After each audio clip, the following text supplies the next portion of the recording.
Hello my friends, welcome Coffee and Reactions video channel. I am Mustafa from Turkey and today we are gonna watch one more performance from Korea Japan Top 10 show. Today we are gonna listen Takuya and he's gonna sing Bluebird. I remember Bluebird. I watched Naruto anime. Naruto was one of my favorite animes when I was a university student. I listened this song many times in the openings. Aoi, aoi, ano sora. I know this song. It is so beautiful. And we are gonna watch it from Takuya today. And we are gonna watch this video from, as always, MBN Music YouTube channel. Thank you, my friends, for this video. And let's start. 김조아의 Day and Night. 첫 방송 시작합니다. Okay. 羽ばたいたら Yes. 戻らないと言って目指したのは青い青いあの空 Okay.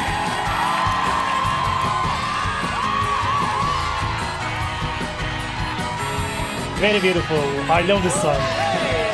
悲しみはまだ覚えられず切なさは今掴み始めたあなたへと抱くこの感情も今言葉に変わってく未知なる世界の夢から目覚めてこの羽を広げ飛び立つ羽ばたいたら戻らないと言って目指したのは白い白いあの雲突き抜けたら見つかるとして振り切るほど青い青いあの空青い青いあの空青い青いあの空 That's amazing. It is sounding very nostalgic to me. This song is sounding very nostalgic, very beautiful. I always enjoyed to listen this song, my friends. Very beautiful song. Bluebird, Aoi Sora, and this is from Takuya. I think I'm listening him first time, and he's singing very beautiful. He's singing perfectly this song. I like that. I like his performance.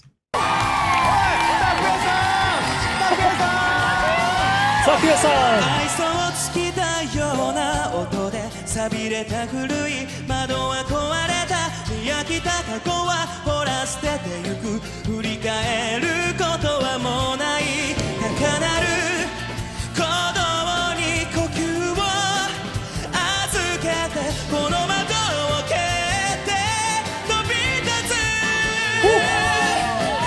駆け出したら手にできると言って誘うのは遠い遠いあの声眩しすぎたあなたの手も握って求めるほど青い青いあの空 Very beautiful. Bravo, bravo, bravo. Woohoo! Who is this child? サインください。サインください。サインください。落ちていくと分かっていたそれでも光を追い続けてくよ羽ばたいたら戻らないと言って探したのは白い白いあの雲突き抜けたら見つかるとして振り切るほど青い青いあの空青い青いあの空 Bravo. 青い青いあの空 You are amazing, Takuya. Very cool. Very cool. Very energetic, very beautiful, very cool, my friends. It is sounding like the original one. It was feeling like it was sounding like that. I am listening from the opening from Naruto. He's singing like the original singer. The original singer was a lady, but Takuya was singing in the same notes, in the same feelings like the original one. very beautiful and very nostalgic performance. I'm happy. I'm happy to listen this beautiful song. Yeah, I loved anime those days. I loved Naruto those days. There were lots of fillers in Naruto. They can be sometimes annoying, but I always loved it. Okay, Kakashi Sensei, my little sensei. Thank you, my friends, for watching it together with me. Have a nice day. Take care of yourself, and let's see you in the next videos. Bye bye.